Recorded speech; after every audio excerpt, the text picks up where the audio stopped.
Hi friends, ಹೇಗಿದ್ದೀರಲ್ಲ. ಇವತ್ತು ನಾವು 5 ನಿಮಿಷದಲ್ಲಿ ಮಸಾಲ ಪಾವ್ ಮಾಡ್ತಾ ಇದ್ದೀವಿ. ಈಗ ಬಾಣಲೆ ಬಿಸಿ ಮಾಡಿಕೊಂಡು ಅದಕ್ಕೆ ತುಪ್ಪ ಹಾಕ್ಕೊಳ್ತಾ ಇದ್ದೀನಿ. ತುಪ್ಪ ಬಿಸಿಯಾಗಿದೆ. ಇದಕ್ಕೆ ಈರುಳ್ಳಿ ಹಾಕ್ಕೊಂಡು ಚೆನ್ನಾಗಿ ಬ್ರೌನ್ ಬಣ್ಣ ಬರೋವರೆಗೆ ಫ್ರೈ ಮಾಡಲಿಕ್ಕೆ ಉಂಟು. ಶುಂಠಿ ಬೆಳ್ಳುಳ್ಳಿ ಹಾಕ್ಕೊಳ್ತಿದ್ದೀನಿ. ಕ್ಯಾಪ್ಸಿಕಮ್,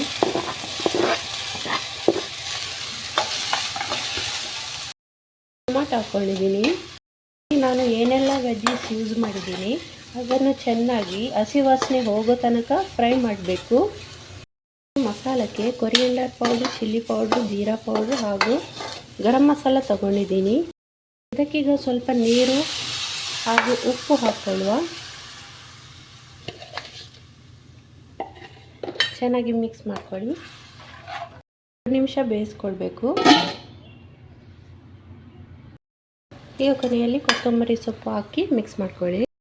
ಈಗ ಒಂದು ಫ್ರೈಯಿಂಗ್ ಪ್ಯಾನ್ಗೆ ಸ್ವಲ್ಪ ಬಟರ್ ಹಾಕ್ಕೊಳ್ಳುವ. ಬಟರ್ ಸ್ವಲ್ಪ ಬಿಸಿಯಾಗಲಿ. ಈಗ ಬನ್ನನ್ನು ಸ್ಲೈಸ್ ಆಗಿ ಕಟ್ ಮಾಡಿ ಇಟ್ಕೊಂಡಿದ್ದೀನಿ. ಇದರ ಮೇಲೆ ಈ ಮಸಾಲ ಹಾಕ್ಕೊಳ್ಳಿ.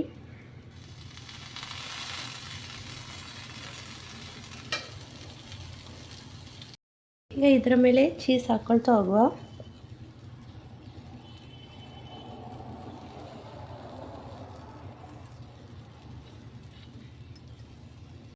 ಈಗ ಮಸಾಲ ಹಬ್ಬ ತಿನ್ನಲಿಕ್ಕೆ ರೆಡಿ